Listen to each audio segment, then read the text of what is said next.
ኣብ ሓደ ገጠሪው ሓንቲ ጓል ኣንስተይቲ ጥራይ ጫማኣ ኮይና ብርቡጽ መንፈስ ማዕጾ ክትኩሕን ሓገዝ ክትሓትትን ትጅምር። ማህረምቲ ነይርዋ ብኻራት ሃሪማ ቆሲላ ድማ ነይራ። ሓደ ሓረስታይ ማዕጾ ከፈተላ። ብድሕሪኡ ንሳ ዘጋጠማ ናይ ህይወታ መጥቃዕቲ ብምንጋር ብኸመይ ኣብቲ ሓደጋ ከም ዝወደቐት ከም ዘይትዝክር ድማ ነገረቶ። እታ ጓል ስማ ኤዝራ እዩ ዝበሃል። ጓል 19 ዓመት ኮይና ኣብ ዊስኮንሲን ትነብር ነበረት። ኤዝራ ጥንሲ ኣጋጢምዋ ንሳን ዓርካን ሓላፍነት ናይቲ ዝውለት ህፃን ክስምከሙ ስለ ዘይደለዩ ኣብ 2017 ናብቲ ኣብ ከባቢኣ ዝርከብ ክሊኒክ ከይዳ ነቲ ጥንሲ ኣነጸለቶ። ውሳነ ክልቲኦም ይኹን ግን ኣይተፈልጠን። ግናኸ ኤዝራ ከይዳ ነቲ መስርሕ ፈጸመቶ። ዓርኪ ኤዝራ ጄሰን ይበሃል። ኣብ መንጎኦም ሰፊሕ ናይ ዕድመ ፍልሊ ነይሩ። ንሳ ጓል 19 ዓመት ንሱ ድማ ወዲ 33 ዓመት ነበረ። ኣብ መንጎኦም ዝነበረ ርክብን ኣዝዩ ጽቡቕ ኣይኮነን። ኣብታ ዓመት እቲኣ ኤዝራ ኣብ ሓደ ቤት መግቢ ኮፍ ኢላ ቡን ክሰቲ ከላ ምስቲ ባሪስታ ማለት ሰራሕተኛ ቡን ዝነበረ ኣሌክስ ዝተባህለ ወዲ ተላለየት። ኤዝራን ኣሌክስን ሌሎኦም ናብ ምሕዝነት ሰገረ። ምስ ጃክሰን እውን ኣላለየቶ።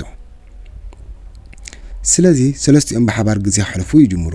ይኹን እምበር ብዙሕ ከይጸንሑ ኤዝራን ኣሌክስን ብምስጢር ብድሕሪ ጃክሰን ክዞሩ ይጅምሩ። ጃክሰን ፍቕራዊ ርክቦም ድሕሪ 8 ወርሒ ፈለጠ።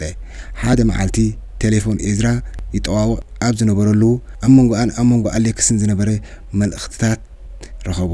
እቲ ምስጢር ምስ ተቓልዐ ኤዝራ ምስ ክልቲኦም ጄሰንን ኣሌክስን ተፈላለየት። ግናኸ ድሕሪ ግዜ በቲ ውሳነ ተጣዕሰት። ምኽንያቱ ጌና ንጄሰን ትፈቶ ስለ ዝነበረት ክትምለስ ደለየት። ድሕሪ ግዜ ኤዝራ ሰኺራ ከላ ምስ ዓርኪ ጄሰን ደቀሰት። ብድሕሪኡ ግን ዓሚጹኒ ኢላ ንፖሊስ ከሰሰቶ። ይኹን ግን ጸኒሑ እትወዲ ከምዘይ ዓመጻ ተፈልጠ። ፖሊስ ድማ ነቲ ክሲ ሰረዞ። ኣብዚ ኩሉ ሕጋዊ ጸገማት ኤዝራ ገና ምስ ጄሰን ክትምለስ ትደሊ ነበረት።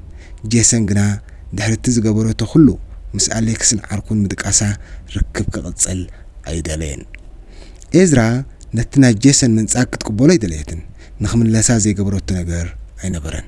ብኣማኢ ዝቝጸር መልእኽትታት ሰደደትሉ ክምለሳ ለሚና። ከምኡ እውን ክሳብ ክንደይ ከም ትፈቶ ዝገልጽ ጽሑፍ ሰደደትሉ። ወላ ንኣሌክስ እውን ምስ ጄሰን ክትዕረቕ ክሕግዛ ለመነቶ። ኣሌክስ እውን ኣይሰምዓን። በዚ ተስፋ ዘይቆረጸት ኤዝራ ንጄሰን ክትመልሶ ዘኽእል ሓድሽ ብልሓት ኣውፀት። እቲ ምስ ኣሌክስ ዝነበራ ርክብ ዋጋ ከም ዘይብሉ ንጄሰን ክትእምኖ ደለየት። ስለዚ ኣሌክስ ከም ሕማቕ ሰብን ክዕምፃ ከም ዝፈተነን ንምምሳል ክትቀትሎ ወሰነት።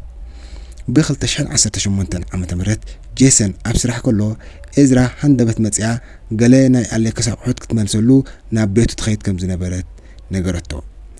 ጄሰን ተርኢ ከም ዘላን ስለ ዝተዓዘበ ሕማቕ ስምዒት ተሰምዖ።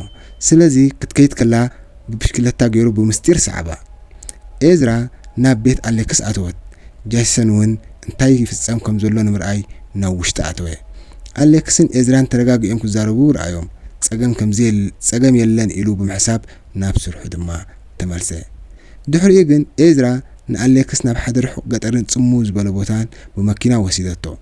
ካብ መኪና ምስ ወረዱ ኣሌክስ ዝባኑ ምስ ሃባ ድማ ብሃንደበት ካራ ኣውፂኣ ወጋኣቶ። ደጋጊማ 16 ሰዓት ድማ ወጋኣቶ። ብድሕሪ እዚ ህይወት ኣሌክስ ንኾንቱ ጠፍአ። መንነቱ ንኸይፍለጥ ድማ ቴሌፎኑ ሰባበረታ። ብድሕሪ እዚ በታኸራ ክዳውንታ ቀደደቶን ኣካላታ ሓረደቶን። ከም ዝተጠቕዐት ንምምሳል ኣብ ቅልጽማ ድማ ቦይ ወዲ ዝብል ቃል ብኻራ ጸሓፈት። ስለምንታይ ቦይ ኢላ ጽሒፋ ኤዝራ ኣብ ካልኣይ ደረጃ ቤት ትምህርቲ ከላ ወዲ ትመስል ስለ ዝነበረት ኣሌክስ መንነታ ንምስትንዓቅ ከም ዝገበሮ ንምምሳል እዩ ነይሩ። ድሕሪኡ ንኣሌክስ ኣብቲ በረኻ ሓደገቶ። ን3 ሰዓታት ብእግሪ ተጓዓዘት። ኣብ መወዳእታ ናብ ሓደ ገዛ ሓረስታይ በፂሓ ማዕጾ ክትኩሕኩሕ ጀመረት። እቲ ሓረስታይ ፖሊስ ጸውዐ። ፖሊስ ናብ ሆስፒታል ወሰድዋ። ኣብኡ ኮይና ምስ ኣሌክስ ከም ዝነበረት ግና ዝኾነ ነገር ከም ዘይትዝክር ነገረቶም። ኣሌክስ ሞይቱ ከም ዘሎ ኣይነገረቶምን። ፖሊስ ንኣሌክስ ክረኽቦ ይከኣሉን። ድሕሪ ሓደ መዓልቲ ግን ፖሊስ መኪና ኤዝራን ሬሳ ኣሌክስን ረኽብዎ። ናብ ሆስፒታል ወሲዶም ንኤዝራ ክሓትዋ ከለዉ ብተኣምር ዝኽራ ተመለሰ። ኣሌክስ ክዕምፃ ስለ ዝፈተነ ንርእሳ ንምክልኻል ከም ዝቆተለቶ ድማ ነገረቶም። ይኹን ግን ፖሊስ ዛንታ ሓሶት ምዃኑ ተረድአ ምኽንያቱ እቲ ቦይ ዝብል ጽሑፍ ኣብ ጸጋማይ ቅልጽማይ ነይሩ ንሳ ኣብ መምርሒ ቦታ ድራይቨር ሲት እንተነራ ኣሌክስ ኣብ ጸጋማይ ወገን ተደጊፉ ኣብ የማናይ ወገን ተደጊፉ ኣብ ጸጋማይ ምናታ ክጽሕፍ ኣዝዩ ኣጸጋሚ እዩ ኣብ መወዳእታ ኤዝራ ኩሉ ትጉድኣት ባዕላ ከም ዝገበረቶ ኣመነት ድሕሪ 2 ሰሙን ተኣስረት ኣብ ቤት ፍርዲ ድማ ንሕልፈት ተፈርደት